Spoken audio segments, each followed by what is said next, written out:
தன்னழிக்கு என்று முன்னே பல கோடி தவங்கள் செய்வார்.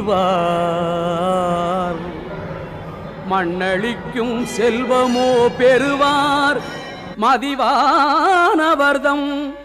விண்ணளிக்கும் செல்வமும் அழியா முத்தி வீடும் அன்றோ பண்ணளிக்கும் சொற்பரிமளையாமலை பைங்கிளியே.